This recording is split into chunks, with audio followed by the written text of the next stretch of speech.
Hello everyone, and welcome to Uncivil Law, where we learn through the misfortunes of others.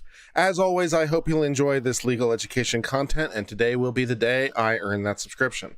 For today's content, we are talking about copyright and fair use, a very complicated subject to be sure, and one that is difficult to give very generalized rules on, because it is very much a factual analysis. It is something that requires consideration of the original material and the supposedly copyright infringing materials, and it's very difficult to give a clear absolute rule. It's very difficult to say if you do this one thing or these combinations of things, it will be fair use or not fair use. It is something that requires careful multi-factor consideration, and we are going to review that in view of the case of Andy Warhol Foundation for the Visual Arts versus Lynn Goldsmith, an ongoing case that is going to be heard in oral argument in October of this upcoming year. So today we're going to review the Court of Appeals for the Second Circuit decision, which is reviewing potential copyright infringement via Warhol. Warhol is the one who apparently did the copyright infringement. So we're going to take a look at this, take a look at the original, take a look at thing, and take a look at the Second Circuit's opinion, which is being reviewed by the U.S. Supreme Court, and goes to show you a little bit about how these issues are very, very complicated in terms of what is fair use and what is not fair use. Generalized principles, although we're going to see that even generalized principles can be hard to apply. The more transformative, the better. The more unrecognizable from the original source material, the better. But even then, we have this case, which goes to show that even under those generalized principles, you can run into problems. So we're going to take a look at this and see what it has to say. So let's go ahead and get started. This case concerns a series of silk screen prints and pencil illustrations created by Andy Warhol based on a 1981 photograph of the musical artist Prince that was taken by Lynn Goldsmith in her studio, into which she holds a copyright. So the original material is a photograph. Andy Warhol is creating works that are allegedly infringing of the photograph. In 1984, Goldsmith's agency, Goldsmith, then known as Goldsmith, licensed the photo to Vanity Fair magazine for use as an artist's reference. Unbeknownst to Goldsmith, that artist was Warhol. Also unbeknownst to Goldsmith, and remaining unknown to her until 2016, because otherwise we might run into statute of limitations problems, Warhol did not stop with the image that Vanity Fair had commissioned him to create, but created an additional 15 works, which together became known as the Prince series. All right, so what we have here is we have a photographer who's taken a photograph of Prince. She has given permission, as it were, to Vanity Fair to use the photograph as an artist's reference. But Warhol didn't just create the one. He created more than one. And so now we get into issues of license. What was the scope of the permission? We get into issues of fair use. And we're going to get through all that. It's going to be really, really fun and complicated, like fair use tends to be. Goldsmith first became aware of the Prince series after Prince's death in 2016. Soon thereafter, she notified Warhol Foundation, successor to Warhol's copyright, so Warhol might be dead, but of course, copyright lasts past the author's death, so no problem. So we're going to sue the people that own Warhol's IP for the violation. In 2017, they sued Walwyn. They said, okay, I'm going to sue you. Actually, then they sued her first. So she basically sent a cease and desist notice saying stop, and they sued them first for declaratory relief, that they were non-infringing, or in the alternative, that they were fair use. So first, non-infringing, second idea, fair use.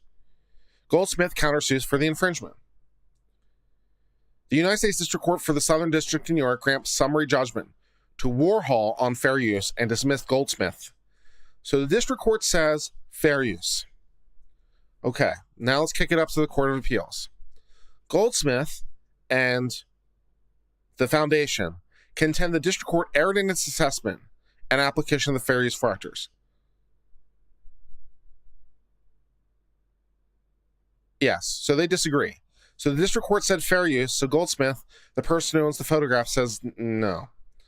All right, in particular, they argued the conclusion that the series is transformative is grounded in a subjective evaluation of the underlying artistic message of the work, rather than an objective assessment of purpose and character. So this is fun. Already we're having fun. When we're deciding whether or not something is transformative or not, how do we evaluate that? So they say, okay, you made a mistake, district court, because you looked at the subjective purpose of the message. You made a mistake in the fair use analysis by looking at what message they were intending to convey. That was wrong. Rather, you look at it objectively, the purpose and character of the work. Okay, so we have to differentiate. This is really fun because you're dealing with art. So now you have to differentiate art as to subjective versus objective. So you come up with this idea that there's such a thing as objective when it comes to art. Right? We're already having fun. And the Court of Appeals says they agree. So they agree with all that. They agree that there is such a thing as objective when it comes to the art. And the district court screwed it up by looking at subjective impressions versus objective purpose. Do you see how the fair use analysis gets complicated? Yeah, right? We further agree the district court erred in analyzing the first factor was compounded in the analysis of the remaining three factors. So they think that the district court didn't consider the first factor separately enough, I guess. We conclude based on our own assessment of the record that all four factors favor Goldsmith, and they are not fair use as a matter of law. District court says fair use. Court of Appeals says not fair use. We further conclude the series are substantially similar as a matter of law, and therefore infringing. So yeah, this is why fair use is complicated. It's very extremely complicated. So it requires a very careful consideration of both the original work and the infringing work, and also requires you to bear in mind the difference between the subjective elements and the objective elements of the artistic works. So, it's fun. The relevant facts are thus. Goldsmith is a photographer, takes photos. Andy Warhol is Andy Warhol. Okay. On December the 3rd of 1981, Goldsmith took a series of photographs of a then up-and-coming musician known as Prince Rogers Nelson, better known subsequently as simply Prince. Goldsmith testified that prior to Prince's arrival at the studio, she arranged the lighting in a way to showcase his chiseled bone structure. So she's making the lighting look a particular way to get a particular effect from the photograph. Goldsmith also applied additional makeup to Prince, including eyeshadow and lip gloss, which she testified was intended to both build a rapport with Prince and to accentuate his sensuality. Goldsmith further testified she was trying to capture Prince's willingness to bust through what must be the intense fears that made the work he wanted to make. Goldsmith took black and white and color photographs using a Nikon 35mm camera and a mixture of 85 and 105mm lenses, which she chose to best capture the shape of Prince's face. Prince appeared nervous and uncomfortable, retired to the green room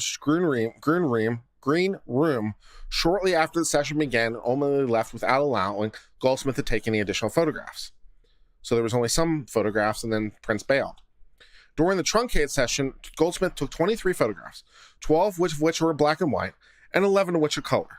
Goldsmith retains the copyright of each of the works, because copyright, as I'm sure you know, is owned the moment the work becomes fixed to a fixed medium.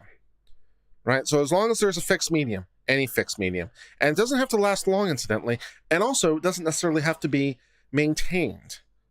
It just has to have been fixed. So, for example, a drawing made on a piece of paper, even if the piece of paper is lost or destroyed, the copyright still exists because it wasn't a fixed medium, right? It just has to be committed to a fixed medium at some point. The instant it is put on that fixed medium, it becomes copyrighted. Who's copyrighted is it? The person who fixes the work. That's who owns the underlying copyright. the moment pen's put to paper, or magnetic disc, or memory, or whatever, or film. The moment it's put in some kind of tangible medium.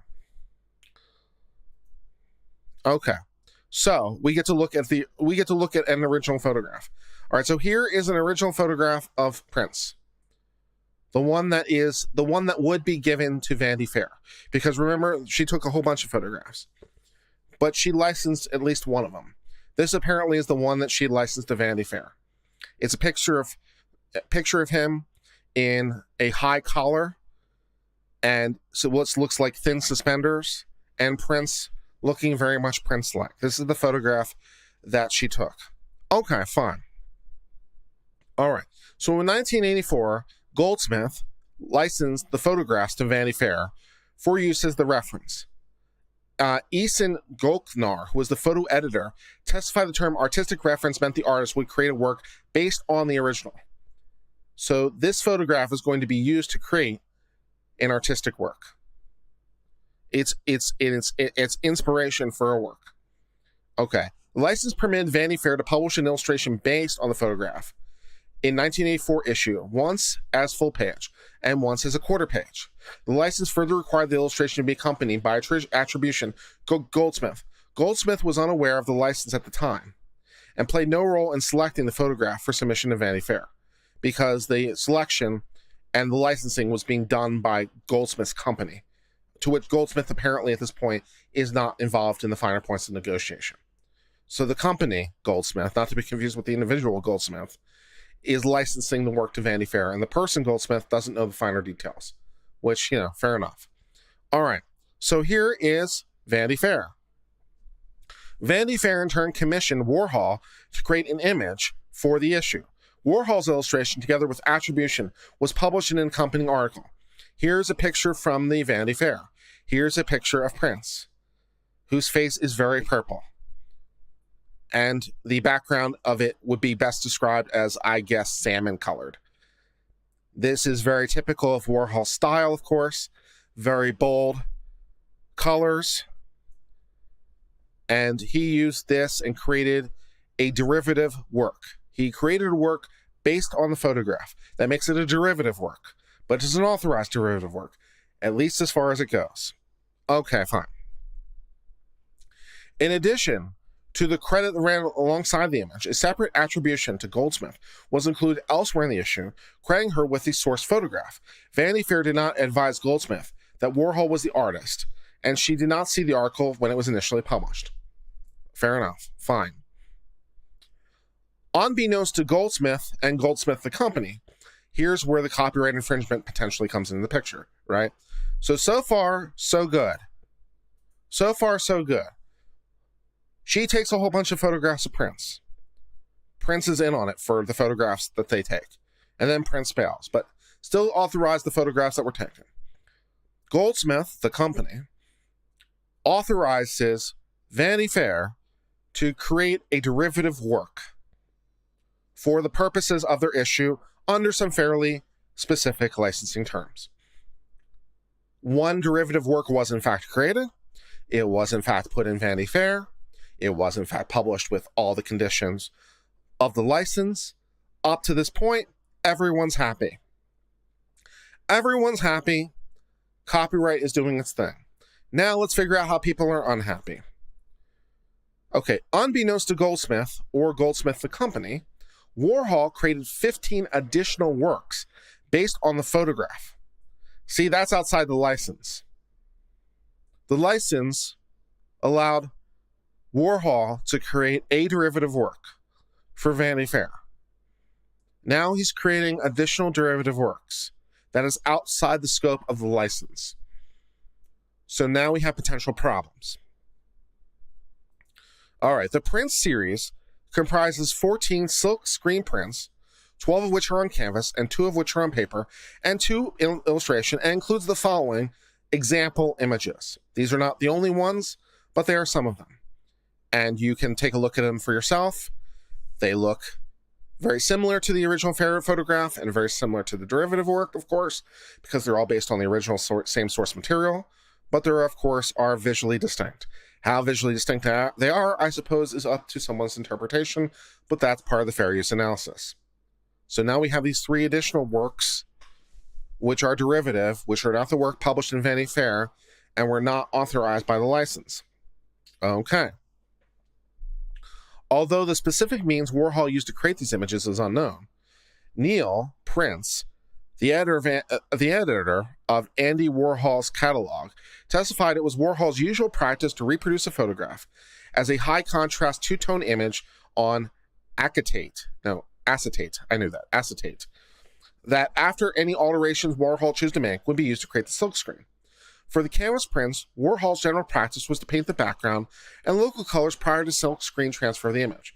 Paper prints, meanwhile, were generally created entirely by silkscreen process without any painted embellishments. Finally, Warhol's typical practice for pencil sketches was to project an image onto paper and create a contoured pencil drawing around the projected image. So we don't know specifically how these particular images were created. That particular detail has been lost to history, but we do have some information about how these are created in general. And so we can use that as some sort of basis for how these might have been created, right? It's better than nothing.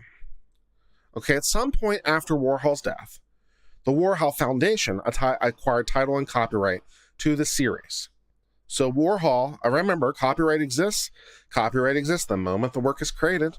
So the moment pen was put to paper or silkscreen was put to whatever, copyright existed.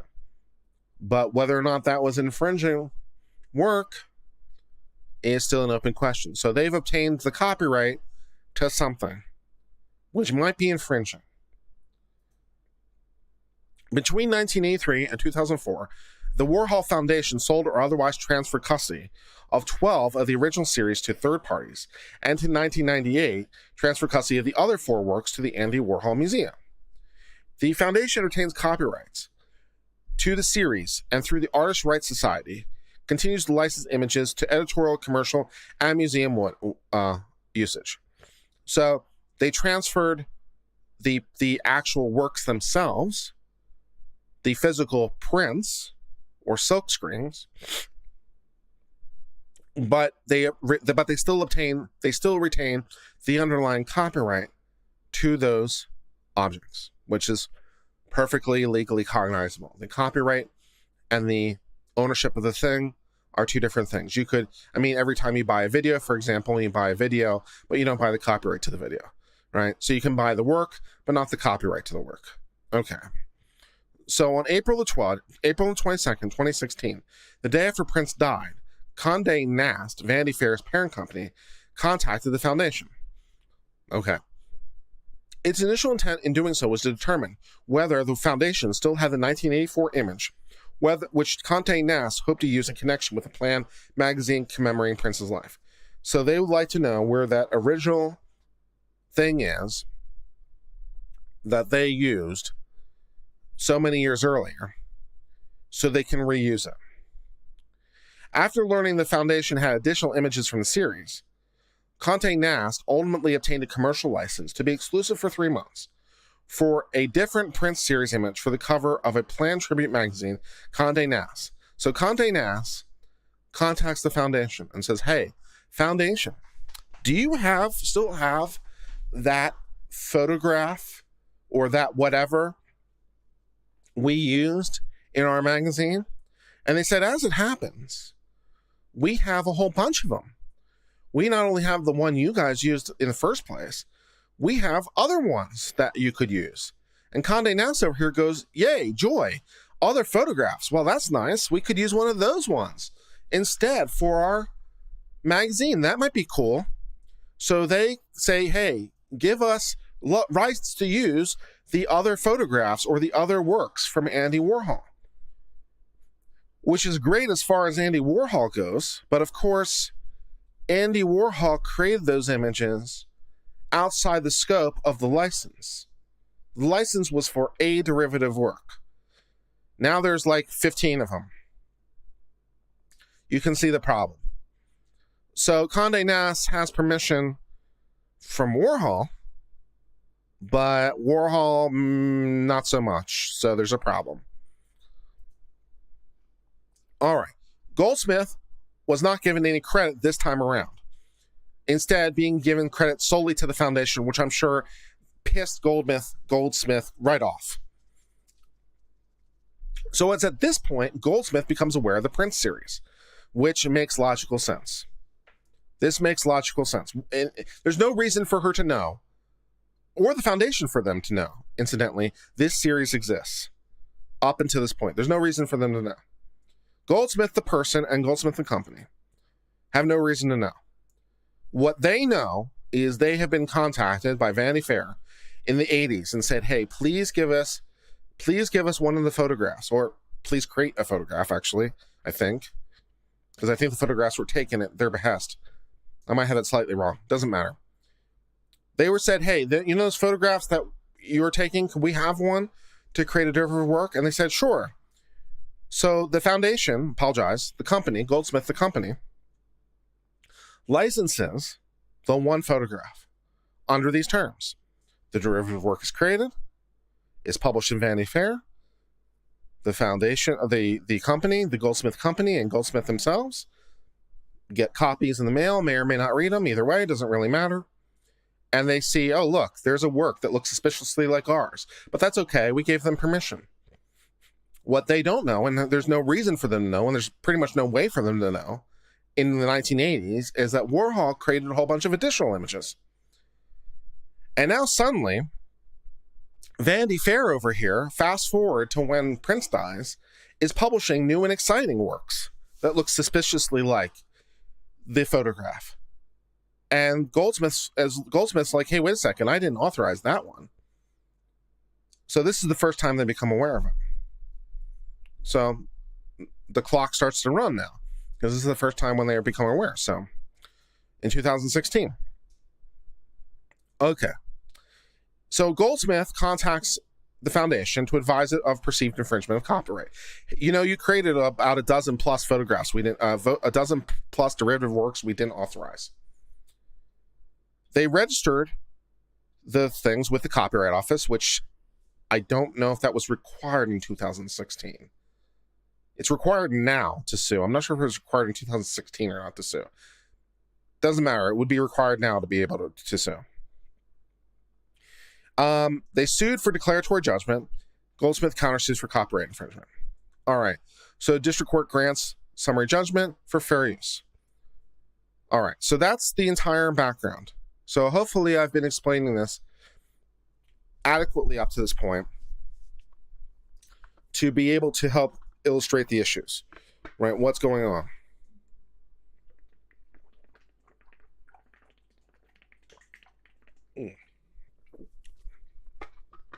So who sued first? Technically, Warhol sued first. Warhol sued for declaratory relief. Goldsmith threatened to sue. Warhol did sue for declaratory relief. Doesn't really matter, but technically, yeah. All right.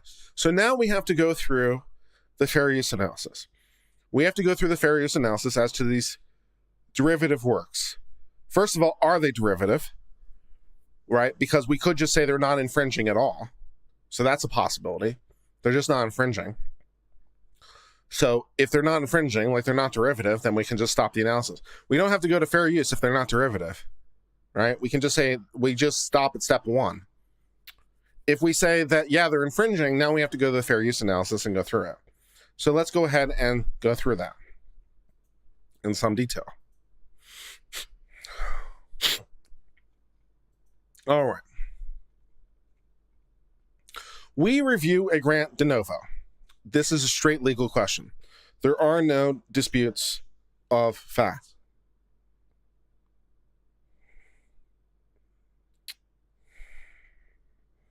Excuse me one second.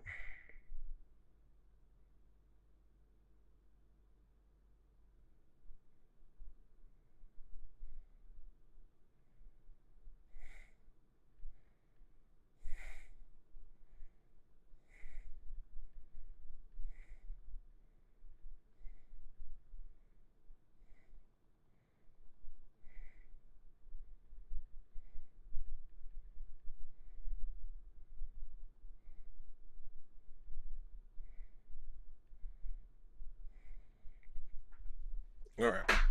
Just talking to Joe. Issues. Am I okay? Yeah, just talking to Joe, Stephanie. You know what the deal is. My finger's bleeding? Why? They look fine to me. Okay. So we're reviewing de novo because all the issues here that we're trying to solve are legal. There's no real dispute over the facts. There's no dispute over the facts. We understand the facts, so we're reviewing straight law. All right, so let's do the law. Okay, Congress is authorized to enact the copyright law. Doctrine of fair use. It was developed initially in the common law. And then we have four non-exclusive factors for fair use. Four non-exclusive factors. The purpose and character of the use, including whether such use is of commercial nature or is for non-profit educational purpose, the nature of the copyrighted work, the amount and substantiality of the portion used in relation to the copyrighted work as a whole, and the effect on the use of the potential market for the value of the copyrighted work. Fun stuff. As the Supreme Court has held, fair use presents a holistic.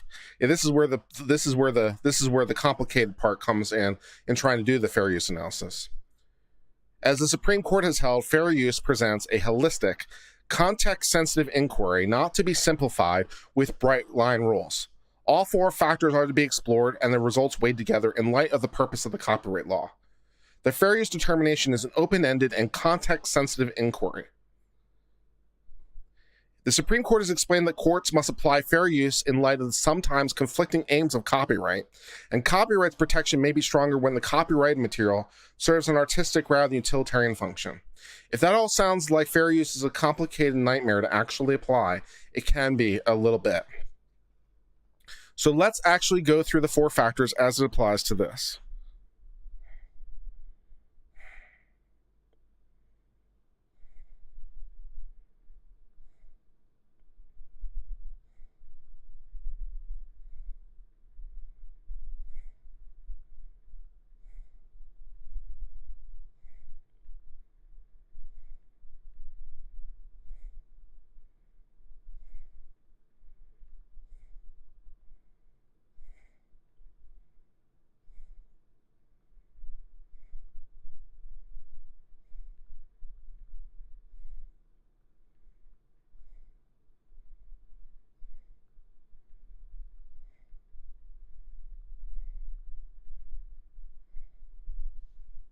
All right. The purpose and character of the use. Focus on the stream. I can do multiple things at the same time. All right. The factor requires the courts to consider the extent to which the secondary work is transformative, as well as whether it's commercial. Following the Supreme Court's decisions, our assessment of the first factor has chiefly focused on the degree to which use is transformative. This is probably the most important factor in the fair use analysis today. The importance of the factors, by the way, are not a consistent proposition. The most important factor sort of maybe 20 years ago was the impact on like the commercial nature of the work. Now it's more on the transformative nature of the work. So these factors do change. I was texting, by the way. I'm sure you guys figured that out. Anyways, so yeah, the question is the degree on which the use is transformative. Transformative means whether the new work merely supersedes the objects of the original creation or instead adds something new with a further purpose or different character, altering the first with new expression, meaning, or message. So does it merely overtake the original work? Does it merely supplant the original work? Does it merely replace the original work? Or, on the other end of the extreme, does it add a different purpose, character, or message? So all that stuff. All right. We evaluate whether a work is transformative by examining how it can be reasonably perceived. Paradigm examples of transformative use are those Congress itself has enumerated. And the Supreme Court has recognized parody, which needs to mimic the original to make a point, is routinely held transformative. Now, to be a parody, though, right, it has to actually like, it still has to be transformative. Like, it has to poke fun at the original in a way that makes sense. And I'm trying to give a good example of a parody that works. But a parody invokes the original, but doesn't necessarily use the original, if that makes any sense. It has to invoke the essence of it, or the to know what it's being parodic of, but it tends not to use as much of it. So I guess Spaceballs might be an example of a parody of Star Wars. I mean, it doesn't have to. It's not considered. I mean, it's considered a work in its own right. But if you had to like find an example, it's just the one that came to the top of my head. So we'll go with that. You know, it's just an example to show something that invokes it lets you know what the original is without necessarily using the original, is parody, sort of. It's complicated. Yeah. And people point out and there was in the chat, Legion points out the case of Sargon. And Sargon is interesting as well, of course. Of course, Sargon is of somewhat limited interest because the Sargon case is a decision from the District Court of the Southern District in New York, which isn't to say that it's invalid, but it is to say that it's non-precedential because it's not from a court of appeals. It's not even binding on the Southern District in New York, incidentally, because it's non-precedential in the formal legal sense of the term precedential. It's not binding, I suppose is better to put it. It's not binding precedent. It's persuasive authority, but it's not binding, even on the Southern District. So yeah, so a court, including the Southern District of New York, if faced with the same facts, could come out differently because there's no binding precedent. So it's why you got to be careful on these things, and like how you read things and how you don't read things. It gets very interesting and complicated. Was Sargon a parody?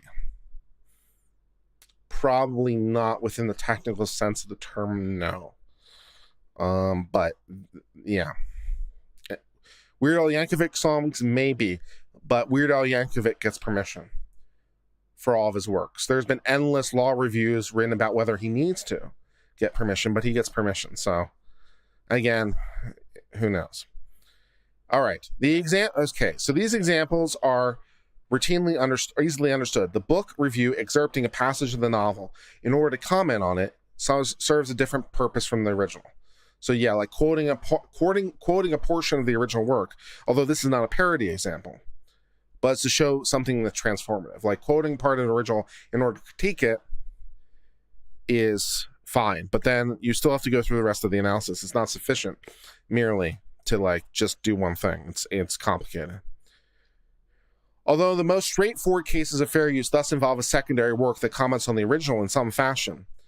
In a different case, we've rejected the proposition that a secondary work must comment on the original in order to qualify as fair use. It's very hard to come up with bright line rules.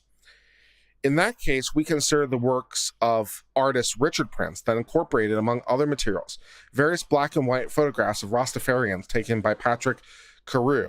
After concluding the district court held, imposing a requirement unsupported by the Copyright Act, we concluded our own examination of the work and concluded that 25 of the 30 of that issue were transformative as a matter of law. In reaching this conclusion, we observed that Prince, different guy, had incorporated Carew's serene and deliberate composed photographs or portraits and landscape photographs in his own crude and jarring work that incorporate color, feature, distort humans, and other forms, settings, and measure between 10 and 100 times the size of photographs. Thus, we conclude that these works used as raw material transformed in creation of a new informative, a new aesthetic, new insights and understandings, and were transformative within the meaning of the first factor. In adjudicating the series, the district court relied chiefly on a decision in Carew, which we've previously described as a high watermark of the recognition of transformative works. And we've previously observed the decision has not been immune from criticism. And again, like this goes to show you the complication, right?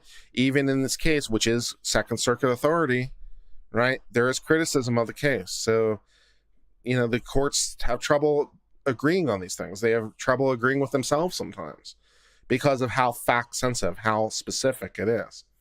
So it's very, very own stuff. Yeah, so it's very complicated.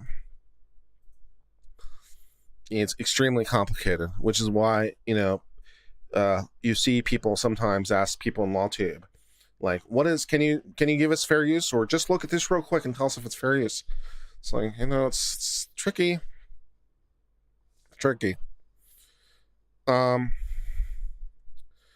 While we remain bound by that case, have no occasion or desire to question the correctness. Our view of the decision persists is that some clarification is in order. So they say, yeah, it's binding precedent, and we're going to find a way to ignore it. As we've discussed, both the Supreme Court and this court, have emphasized fair use is context sensitive that does not lend itself to simple bright line rules. That's about the only thing definitive you can say. Does not lend itself to simple bright line rules. That's, yeah. Nonetheless, the district court appears to read Carew as having announced such a rule, that is, that any secondary work is necessarily transformative as a matter of law. No. See, that's not right. Although a literal construction of certain passages may support that proposition, such a reading stretches the decision too far. So they're like, yes, you quoted from us accurately, but we didn't really mean that. Or at least we're going to say they didn't. We're going to overrule ourselves without overruling ourselves. We're going to distinguish, which is where things are always fun. Of course, the alteration of original work with new expression or message, whether by use of new aesthetics or placing the work in a different context or by any other means, is the essence of transformative. It does not follow, however, that any secondary work that adds a new aesthetic or new expression to its source material is necessarily transformative. Consider the 5 works at issue that we did not conclude were transformative as a matter of law. This is all endlessly super fun.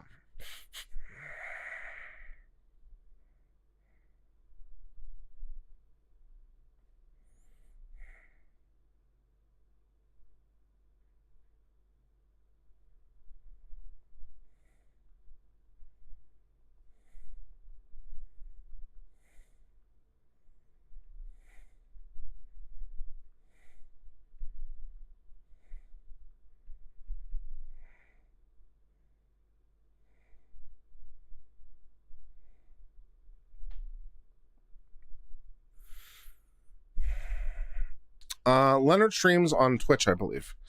At least he used to, where he makes his stuff. He does his streaming on Twitch. Considering the 5 works at issue, we did not conclude were transformative as a matter of law. Through varying in degree both amongst themselves and compared to works that adjudicated themselves transformative, each undoubtedly imbued the work with a new aesthetic, as that phrase might be colloquially understood.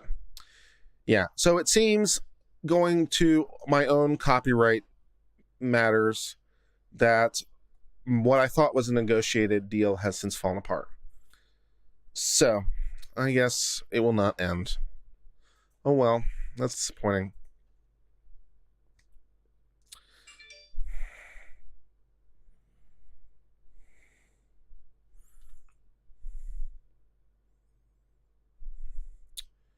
The varying degrees in themselves as compared to that work to adjudicate them transformative, each undoubtedly imbued work with the new aesthetic, as that phrase might be understood.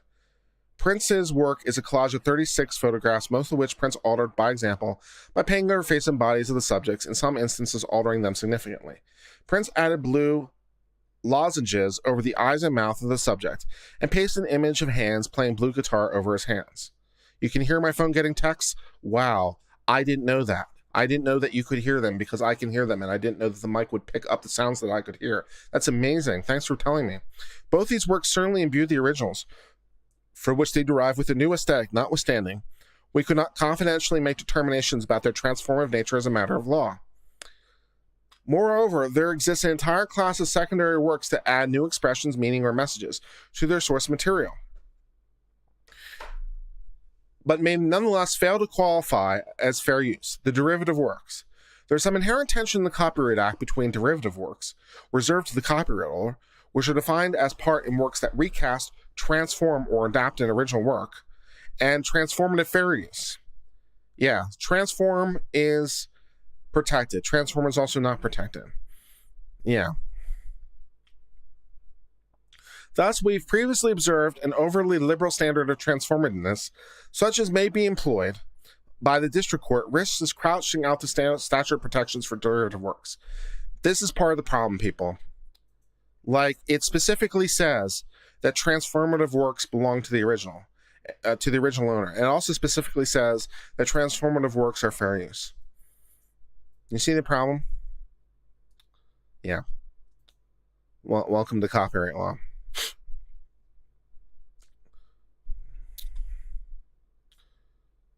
We addressed derivative works priorly, characterizing them as secondary works that merely present the same material in new forms. People who purposefully test the bot get an additional timeout. And then they get banned. You get one warning and then you get banned. Great. We address derivative works, characterizing them as secondary works that merely present the same material but in new form, without adding something new. While that description may be useful shorthand, it is likewise susceptible to misapplication if interpreted too broadly. Indeed, it is likewise susceptible to misapplication. To add something new would not qualify as fair use. Oh, wait, it says, indeed, many derivative works that add something new would not qualify as fair use. That's true. So merely adding something new does not inherently make it fair use. Merely adding something new does not inherently qualify as fair use. This feels rather circular. I don't know if it feels circular. It definitely feels like a snake eating its own tail, which kind of is circular, I suppose, in one respect. But there's a lot of tension with itself. That's for sure.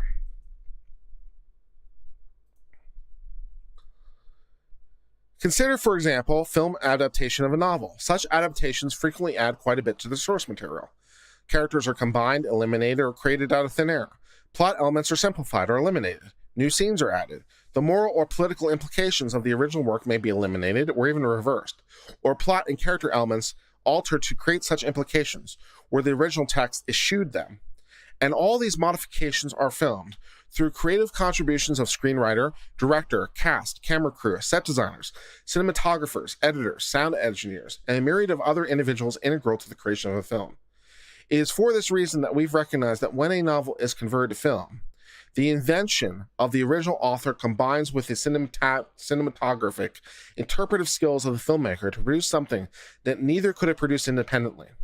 Despite the extent to which the resulting movie may transform the aesthetic and message of the underlying work, film adaptations are identified as paradigmatic examples of derivative works.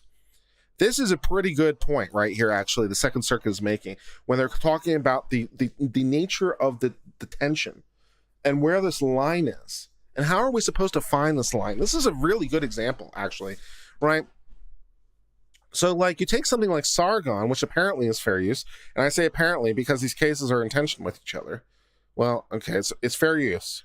Sargon is fair use by taking two different clips and just opposing them with a title. The self-awareness of SJWs, if memory serves correctly. This apparently is fair use. This apparently is sufficiently transformative. But a movie is not sufficiently transformative of a novel. Even though they may combine characters, delete characters, add scenes, delete scenes, add messages, change messages, reverse messages, and through endless elements of there being an entire visual element, for example, right? But it's still considered a derivative rather than being transformative of the original. So, like, how is that not transformative? If a movie's not transformative compared to the original text, how's Sargon transformative?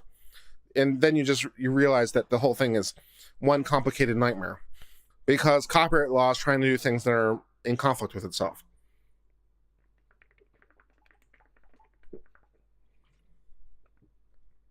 Clue says, using caps, because apparently that will help us explain things. Well, movies are an adaptation, which is different. Wow.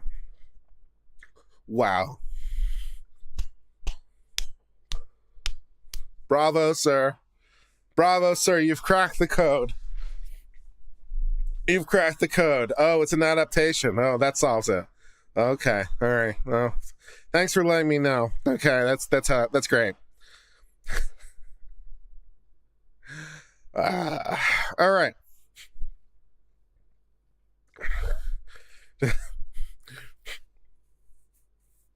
Do not condescend too much. Yeah, maybe.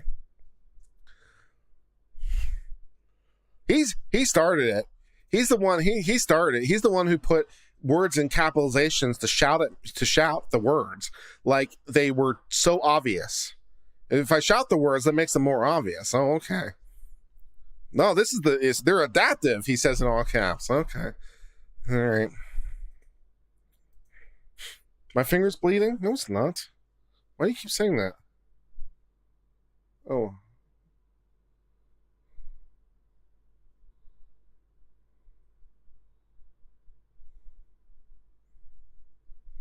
It is light. It is a little bit. Okay. Well, I'll live. Am I doing okay today? I don't know. I'm feeling a little pissed off, I guess, at the moment.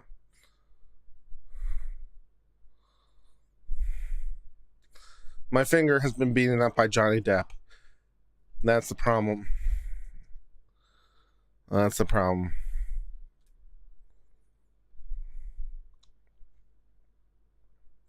In evaluating the extent to which a work is transformative in the fair use context, we consider the purpose and character of a primary and secondary work. For example, we've held that reproduction of a book about Grateful Dead of images of posters originally created to advertise Grateful Dead concerts was transformative because they're plainly different from the original purpose for which they were created. So reproduction of images of posters for Grateful Dead concerts in a book about the Grateful Dead is fair use, apparently. Likewise, we've held that creation of searchable digital corpus, creating scanned copies of millions of books, so this is Google Books, basically, that enabled researchers, scholars, and others to pinpoint the exact page of any book in the catalog in which the search term was used was quintessentially transformative. Deep breaths, that's always a good trip. That's always a good thing. Thanks. Kurt bashed a wall-mounted phone. I'm thinking about it right now. My skin is looking lovely. You're getting quite skilled. Thank you. That's very, very kind of you. We'll go grab a Band-Aid if I hit 100,000. A Warhol type art piece of efficient and B. Sounds promising. In Arthur's Guild, we reached the same conclusion when faced with a larger digital corpus, complete with tools that enabled researchers to track how a specific word or phrase had been used through development in English language, despite the fact that, unlike the database, in that case, Google's databases also permit the searcher to view a snippet from the original text showing the context in which the word or phrase had appeared. And most recently, in a case called Google, the Supreme Court held that fair use protected Google's precise copying of certain programming languages, in part because Google sought to create new products. That case was so confusing. I still don't know what it means, to be quite honest. I'm not sure anyone else does. Maybe they do, and I just need to read some law reviews, but it was very complicated. I still don't understand that completely, to be honest. Yeah. With declarative code versus non-declarative code. Thus, the Supreme Court concluded the purpose and character of the copying was transformative. But the purpose is perhaps a less useful metric when, as here, our task is to assert the transformative nature of works of visual art that, at least at a high-level generality, share the same overarching purpose, that is, their art. While this is not the first time we've had to conduct this inquiry, our cases on this are considerably fewer in number, and a brief review of them yields conflicting guidance. We don't really have to go into the specifics of the various cases, because conflicting guidance is kind of the theme of the day when it comes to the fair use. Again, why fair use is very difficult to give a clean answer on. I've been doing intellectual property law for 15 years. Not specifically copyright, although I did get, well, I guess you'd kind of call, I would call it a certificate program in law school, which is kind of like a minor, but not, I guess. But I took a lot of classes in intellectual property, let's put it that way. And I was also editor-in-chief of an intellectual property law review way back when. So, yeah. I mean, and of course, I got my start through Leonard French, who's a copyright lawyer, and I know my fair share of copyright law myself, and, you know, always conduct my own fair use inquiries. And it is complicated. It is extremely complicated. So, and to some degree, it's a thing. Do you like the shirt? I had a custom made. This is a one-off. I had a custom made. I'm going to VidCon. See, okay, because I didn't know that VidCon was happening at the same time I was going to be in the area, but apparently it is. So I'm going to VidCon, And I thought, you know, I could be recognized. So, you know, I could wear the same shirt. Obviously, I'd have to wash it from day to day, but I could wear the same shirt and wear my hat. And I thought, you know, what if I got one that had the UL logo on it? So I had one made. So it's now one of one. It was a rush job. It did it for me in 24 hours. It was expensive, but it's a nice shirt, so I'll live. Thank you. Why didn't I have two made? That's a good question. Now that you mention it, I guess I could, because I wouldn't have to pay the digitization fee twice. I guess I could. I just have to buy another shirt. I'd save $30. Maybe I will. You should put that shirt in your merch store. Yeah, Teespring doesn't seem to allow you to make polos, which seems odd. We have a Teespring account. We were going to do merch through Teespring, but Teespring doesn't seem to allow you to make polo shirts, which seems like bullshit. So maybe we may have to abandon our entire merch store and try to find a different merch store that allows you to also have polo shirts, because I'd like to have some polo shirts made. So Teespring doesn't appear to allow you to make polo shirts, which seems like bullshit. Teespring is expensive. Well, you know, maybe. Well, we'll keep looking. We'll keep trying. The merch idea. You never understood polo shirts. Polo shirts kick ass. Polo shirts kick ass. Iron-on patches. Yeah. We could try that too. But yeah, we'll keep working on it. Marco's shirts are better. You're so funny.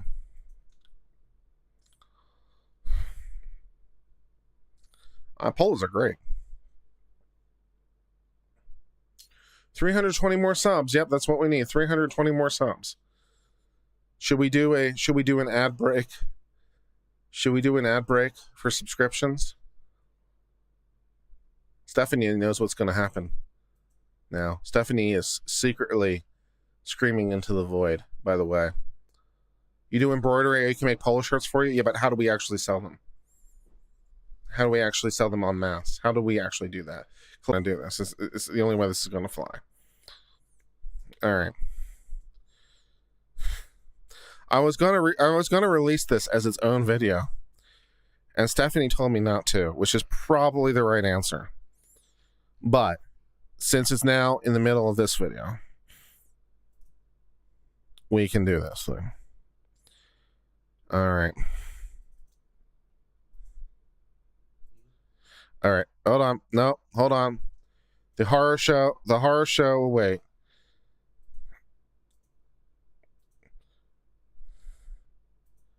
The horror show can wait. Hold on. Yep. No.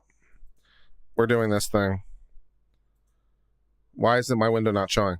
Oh, I hate that, because it's not showing because I'm trying to capture Windows Media Player inside of OBS and it won't let me for some reason. That's bullshit. That's okay. I uploaded it to YouTube as an unlisted video, so I can do it by going to YouTube. Talk amongst yourselves.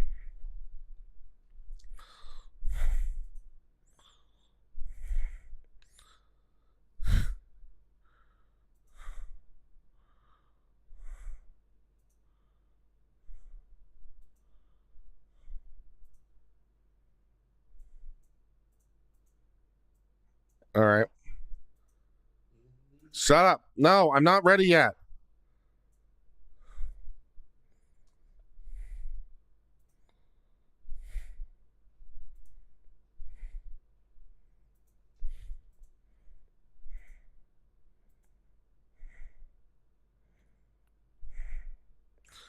This is a lot of effort to go through for what's basically a joke.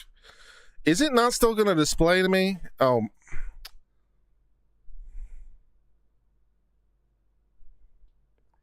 Where is it?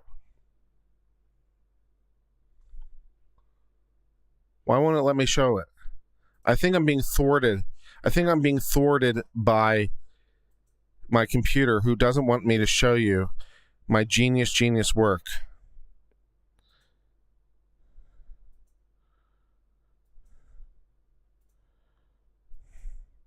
Damn it.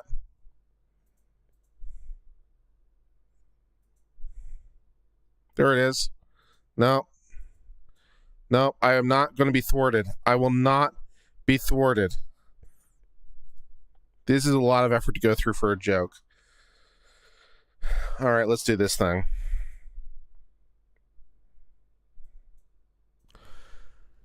In the arms of the angel, fly away from here, from this cold, dark hotel room, and the endlessness that you fear.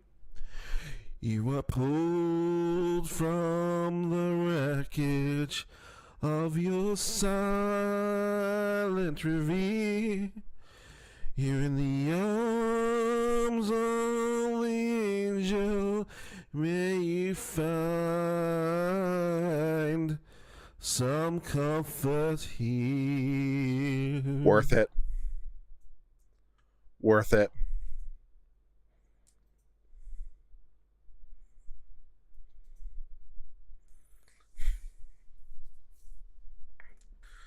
Worth it.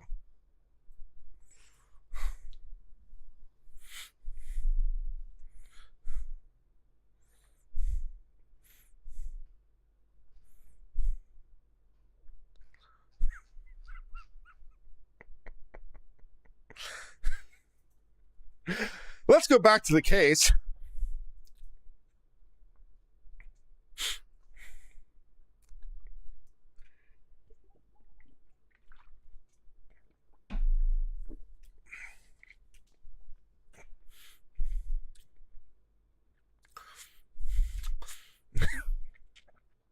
In Blanche, for example, we've adjudicated Transformative, a Jeff Koons painting that incorporated a copyright photograph drawn from a fashion magazine, where Koons had testified that they intended to use Blanche's image as fodder for his commentary on the social and aesthetic consequences of the mass media. Sometime earlier, however, in Rogers versus Koons, we denied Koons' fair use defense as applied to a three-dimensional sculpture recreating a photograph, notwithstanding his claim that he intended his sculpture to serve as commentary on modern society. And in Carew, we've held that 25 of Richard Prince's works transformative as a matter of law, even though Prince had testified he was not trying to create anything new with a new meaning or new message. That's funny as shit. That's funny as shit. Even though he testified he wasn't trying to create anything new, it was still fair use? Man, damn. The ULYTC appreciates your support, Pog.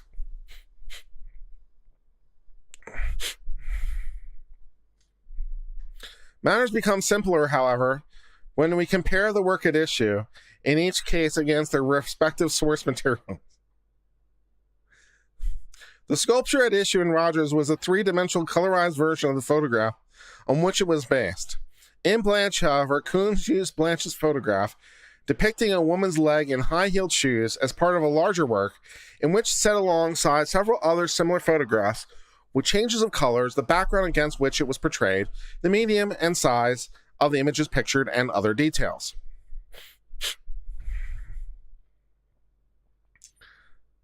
In so doing, Koons used Blanche's photographs as raw material for an entirely different type of art that commenced on existing images by juxtaposing them against each other's.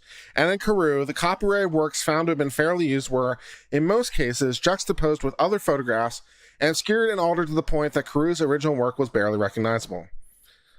The works that were found to be potentially infringing in Carew, however, were ones in which the original was altered in ways that did not incorporate other images and superimposed other elements that did not obscure the original image, and which the original image remained, as the Koons subscription issue, a major, if not dominant, component of the impression created by the original work.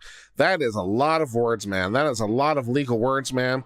And if you followed along with all that, man, you are doing fantastic stuff, because that's, you know, where the copyright lawyers get paid, is for that kind of shit right there, man.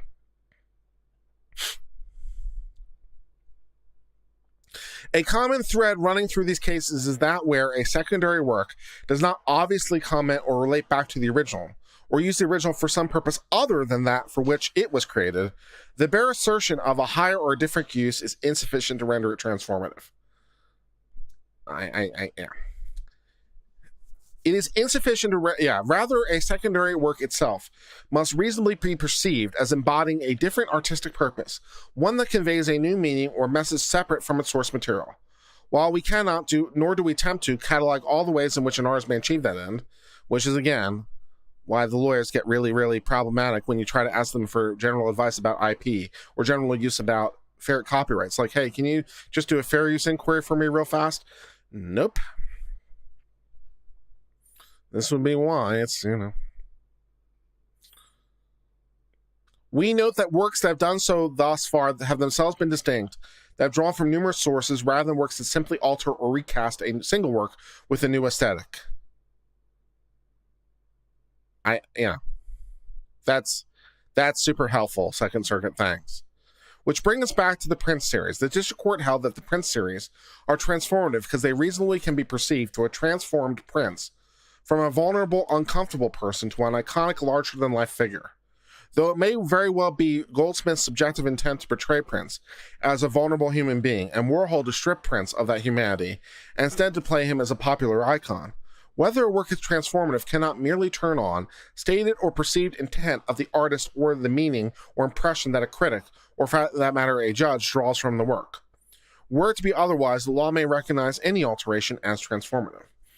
Citing Nimmer on copyright, which is one of the OG treatises on copyright law. If you want to know everything there is to know about copyright law, Nimmer on copyright is a pretty good place to start. In conducting this inquiry, however, the district judge should not assume the role of art critic and seek to ascertain the intent behind the meaning of the work at issue.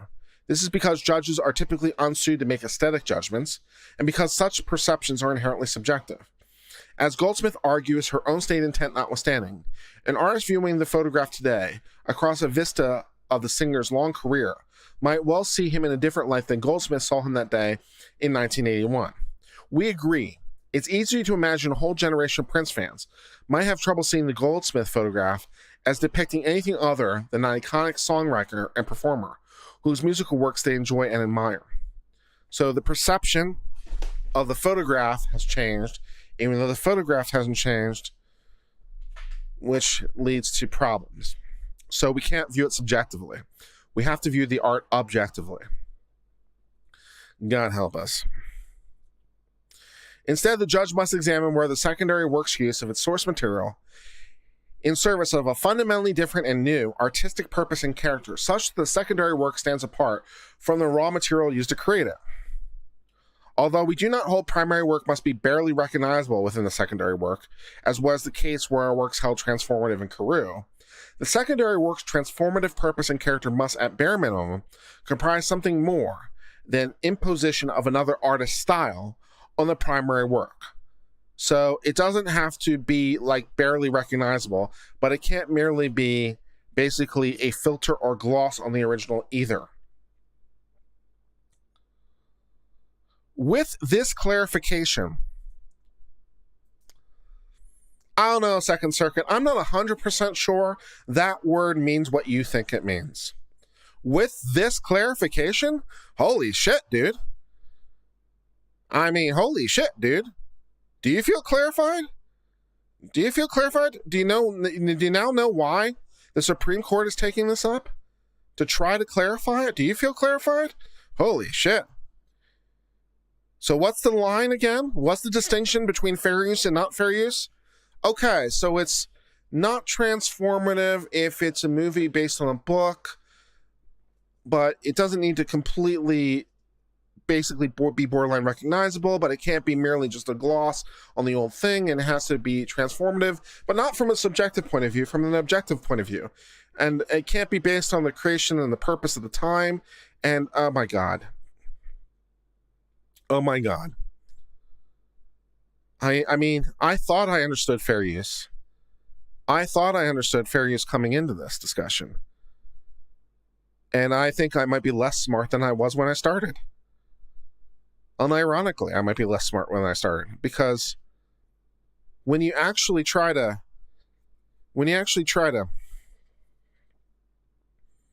It's really distracting, isn't it? Yeah. Okay. When you actually try to distill all that,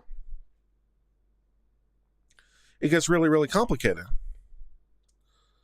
Is pig wearing lipstick? It's a little bit pig wearing a lipstick. It is a little bit of that for sure. Yeah. So, good times.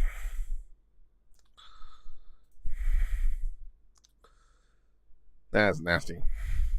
But hopefully it makes the finger cleaner. Yeah. The elements of which are absent, but the same cannot be said for the Ken Russell film from the screenplay from Larry Kramer, derived from the Lawrence novel Woman in Love. The film is recognizable as Ken Russell, as the Prince series is recognizable as Warhol's. Yeah. But the film, in all the ways in which it transformed, that is the very ordinary meaning of the word, its source material is also plainly an adaptation of the novel. If you understand the difference between an adaptation and a transformation on a legal level, they say that like those are distinguishable things. I don't know, man.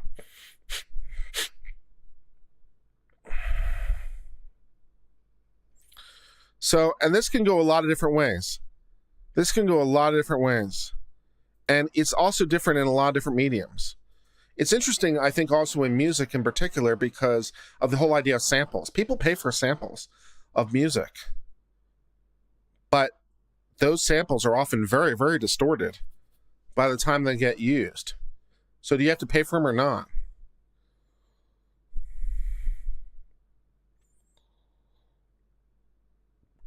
Yeah. You understand fair use, but the way the big case's justification of adaptation versus copying all comes down to which side has better lawyers and better connections. I don't know if it's that, man. I don't know if it's that. It's just very complicated. Because we're trying to do two different things at the exact same time. But it's not always the big guy who wins, that's for sure.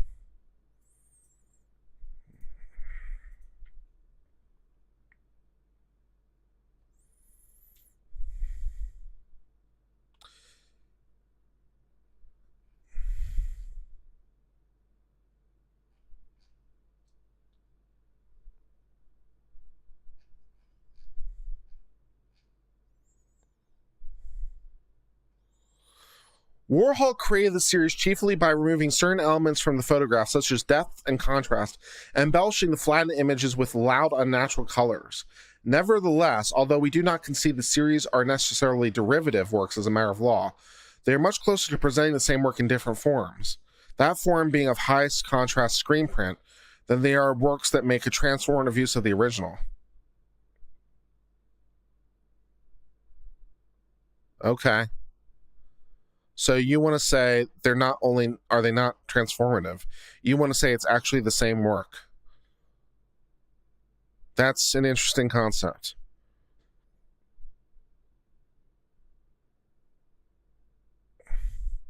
Who won?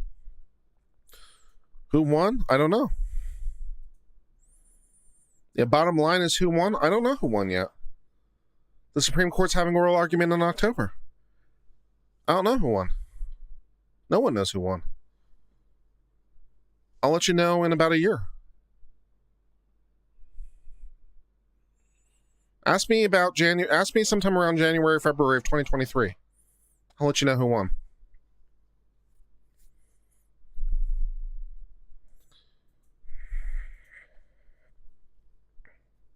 Do we have the pictures? Yeah, we covered them earlier.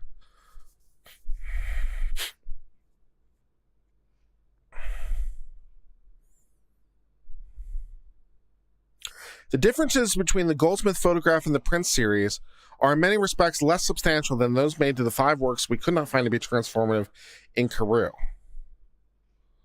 If you say so. The Prince series retains the essential elements of its source material, and Warhol's modifications serve chiefly to magnify some elements of that material and minimize others.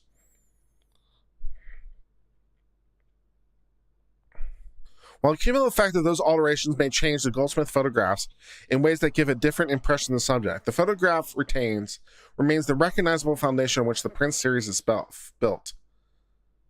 Well, my brain has melded to the point where I think further legal analysis. Oh my God, we're only through factor 1.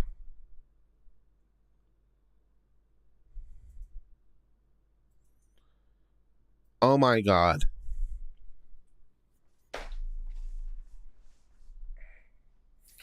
I give up. We are in a 4-part inquiry. We're in a 4-part inquiry, and that entire time we were in part 1. That's a lot, man. That's a lot.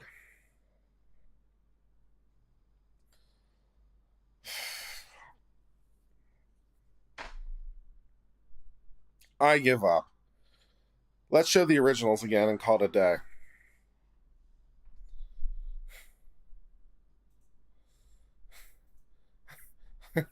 I give up. Let's show the originals and give it a day. All right, so here, all right, we can do that part at least very well. All right, so here is the OG original. This is the OG original. This photograph is taken by Goldsmith as part of a series of photographs that she took, some in black and white and some color. This is at a time when Prince is an up-and-coming artist, so he isn't famous yet. And she takes this photograph, which is one of a series of photographs she takes. All right. She licenses this photograph to Vanity Fair to use as the basis to make a work based on it. So she licenses this photograph to Vanity Fair so that they will make a painting based on this photograph. Make a painting. All right, or make a artistic work. All right. So so she licenses this work to Vanity Fair. Vanity Fair publishes this magazine with this image. This is the derivative work that Warhol made. Warhol made this work from the original photograph we saw pursuant to a license. And it was published in Vanity Fair pursuant to a license. However, fast forward 20 some odd years, and it turns out this is not the only derivative work that was made. There were some other works that were made. Here are some of those additional derivative works that were made. These are not all of them, but they are some of them. So Warhol made, hold on, 15? 14. Warhol made 14 additional derivative works. Here are 3 of them. These works were made outside of the license. They were made not within the bounds of the license. Fast forward to 2006 or 2016. Fast forward to 2016, Prince dies. Vanity Fair contacts the Warhol Foundation and says, hey, Warhol Foundation, do you have this photograph? Do you have this image? We don't have it anymore. We don't have it in our archives. Do you have the original? We'd like to make a magazine, whatever. We'd like to make a special tribute thing to Prince because he's died, and we'd like to use this again. Would that be cool with you if we use this thing again? And the Warhol Foundation says, well, that's an option, But we also have some other photographs that you guys didn't use the first time. We have these ones that you could use if you wanted. And Vanity Fair says, oh, that sounds like a great idea. Let's use those, and then did. And didn't give credit to the original photographer just to add insult to injury. So the original photographer is suing because while she authorized this work, she did not authorize these works. So that is the short of it.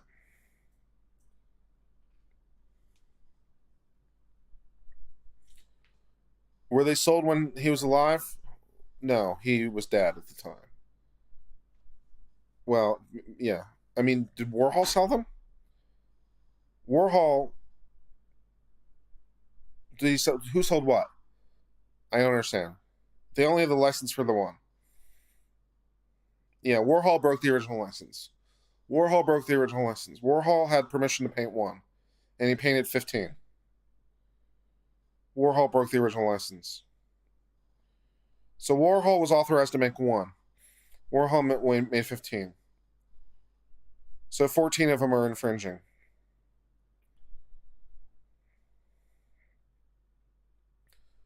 So these 14 other ones, that Warhol created were kept secret. Apparently no one knew they existed other than Warhol.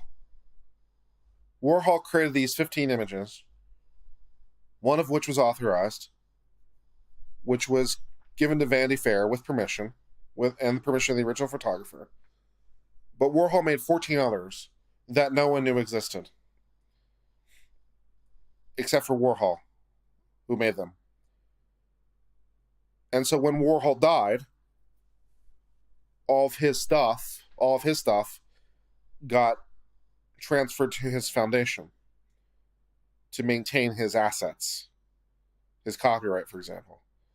So all those derivative things got transferred to his foundation, his successor in interest when he's dead.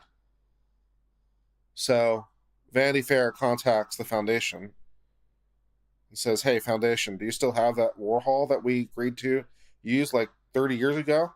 Says, hey, as it turns out, we have 14 other ones that you never knew about, Vanity Fair. And Vanity Fair's like, cool, let's use those. And also, I'm not going to give credit. I'm just going to reuse them and use them, and I'm not going to give credit, and fuck that guy or fuck that woman. So that's kind of what happened.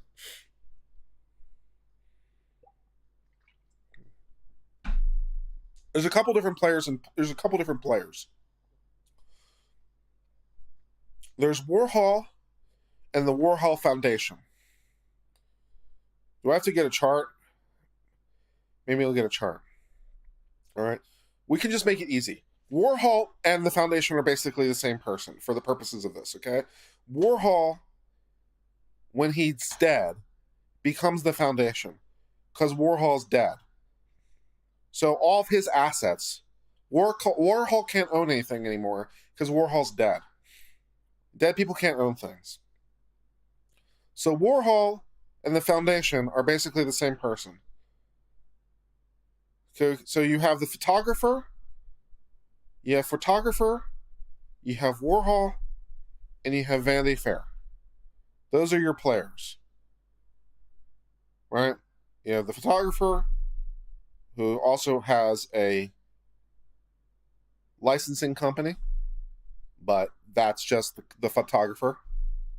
So we'll simplify it. We got three people in play. We got the photographer, we got Warhol, and we got Vanity Fair. Does that make it easier?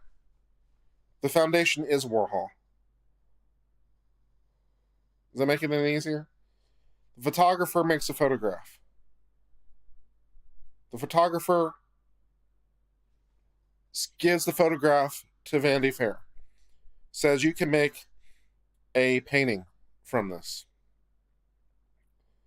Vanity Fair hires Warhol to make the painting. Warhol makes the painting. Warhol gives the painting to Vanity Fair. Also makes 14 other paintings that he doesn't tell Vanity Fair about.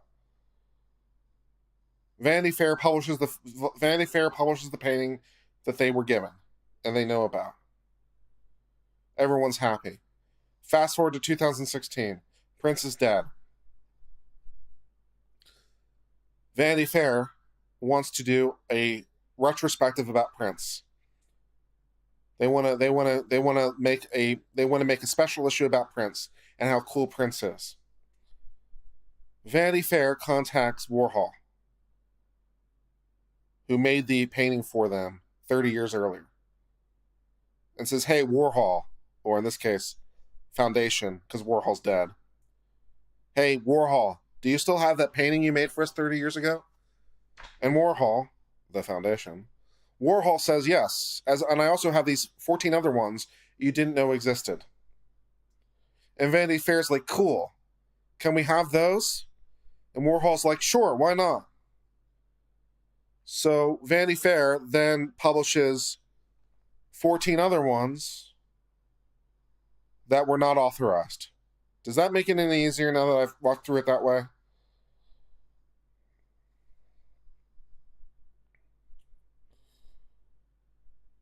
Vanity Fair knew all the things about the licensing. Yeah. So Vanity Fair is acting a bit scummy here. Yeah, Vanity Fair is acting a bit scummy. Yeah. Vanity Fair is acting a bit scummy. Vanity Fair didn't know about the 15 photographs in 1984. They didn't know about it in 1984. They didn't know. But in 2016, they're suddenly informed and they're like, "Oh, that's cool. We'd like those. We'd like to print them. And also, who's the original photographer? We can't be bothered to care."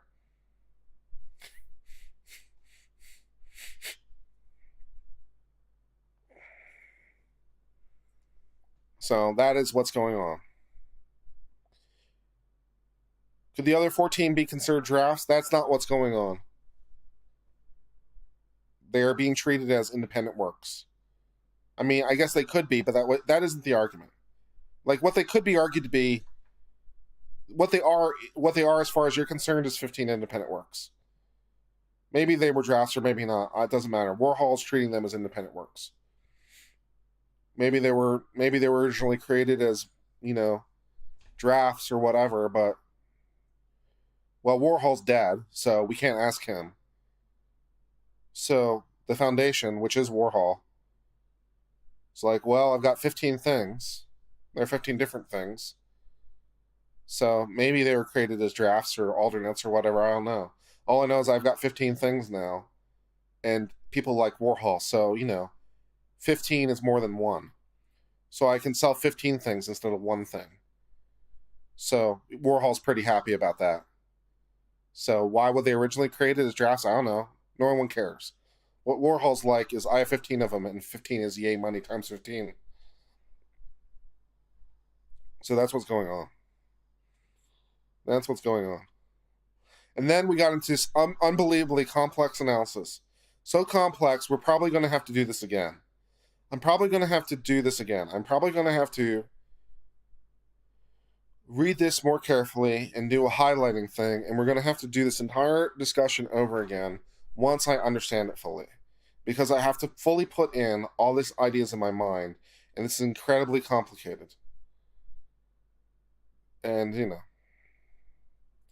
can you sell an unauthorized work? Yeah, I guess. I mean, there's just problems. There's copyright issues. So we might give this another go. And try to do it another time and try to figure out what's going on in fair use land. We may need a cork board or something. So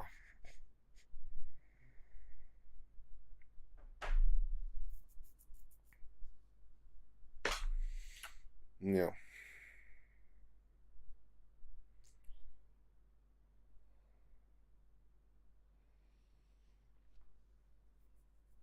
So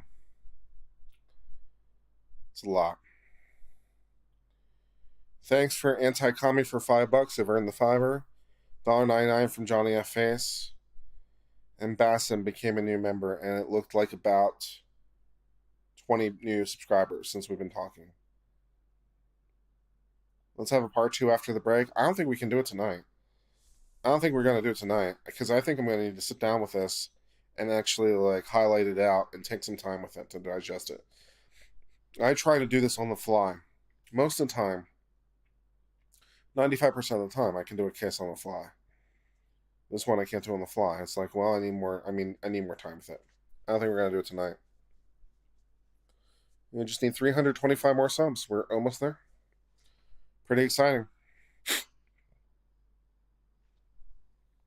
Yeah, not tonight. I think it's too much for tonight.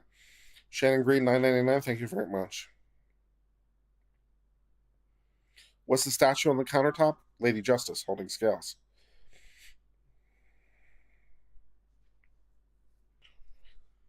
Lady Justice holding scales with a sword in her hand.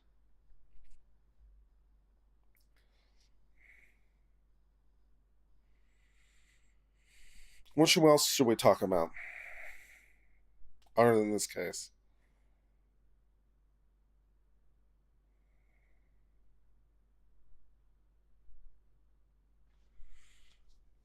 Yeah. If they had credited the original photographer, that probably would have helped a lot. I mean, who can say for sure, but it probably would have helped a lot. Johnny F. Face, digest this, then maybe bird it back to us? A little bit, yeah. Why didn't I get more than one shirt? Well, for starters, I had to buy them. And also it was ridiculously expensive because of me getting it done the way I got it done. Like, I could have gotten it done through Vistaprint for like $30. But because I needed a rush, because I wanted to get it done in order to have it for VidCon, it cost me quite a bit more than $30. So I only got the one because I got it on a rush because I was getting it for a specific purpose. So that's why. I might buy more in the future. How much was it?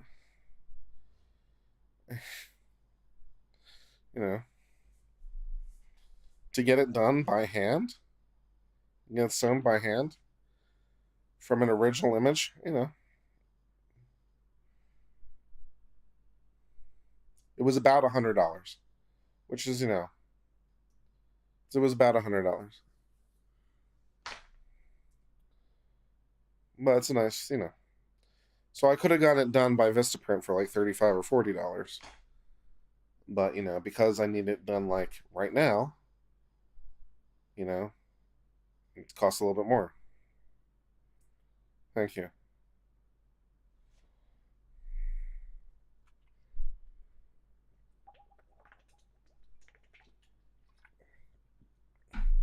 Yeah. They were able to do it in 24 hours. So you had to pay for that. $300? Oh, no. If we want expensive, if we want that kind of money, then where's my hat?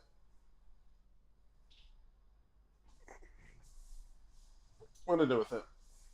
It's around here somewhere.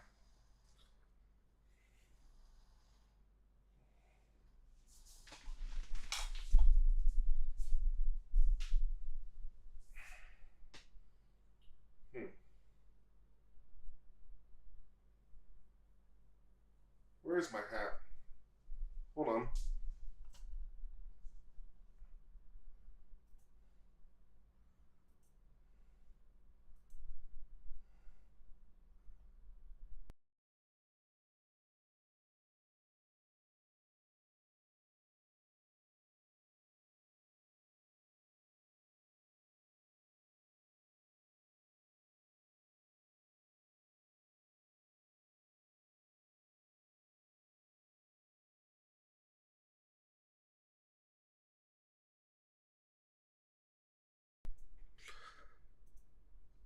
If we want to talk about the hat, that was also made by hand.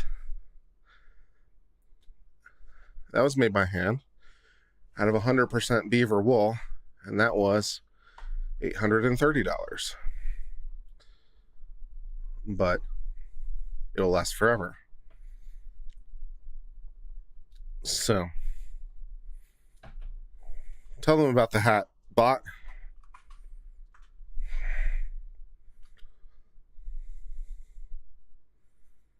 It was custom made by hand.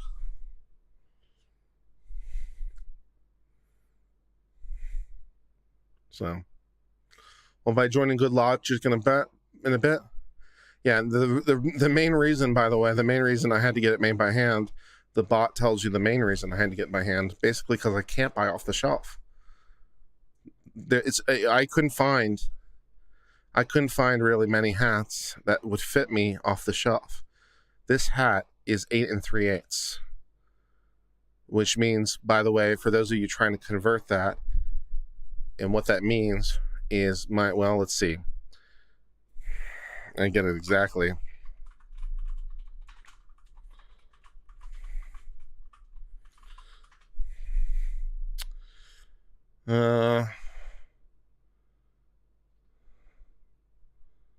So yeah, no, it doesn't even go up high enough on the conversion chart.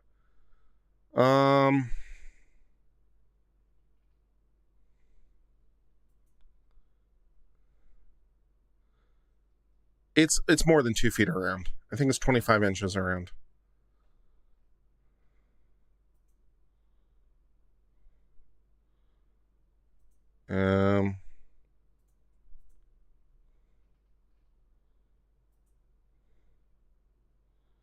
Yeah, 8, and let's see, the chart doesn't even go up that high. The charts don't even go up that high because it's how big it is. My head's 2 feet around.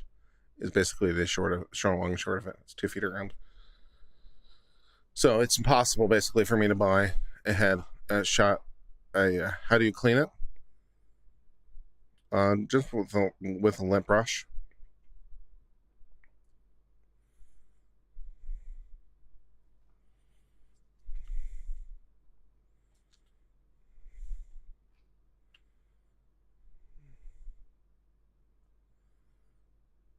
Go through Printful for shirts. All right, I'll check it out. Thanks. Vistaprint has pretty good prices. I just couldn't get it done fast enough. So, well, I don't think we're going to hit 100,000 tonight, but we are a mere 300 away. So we should hit very, very soon, which I'm very excited about.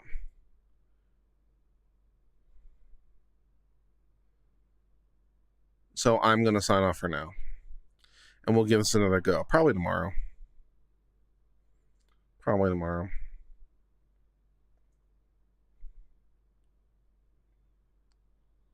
So I'm going to sign off for now.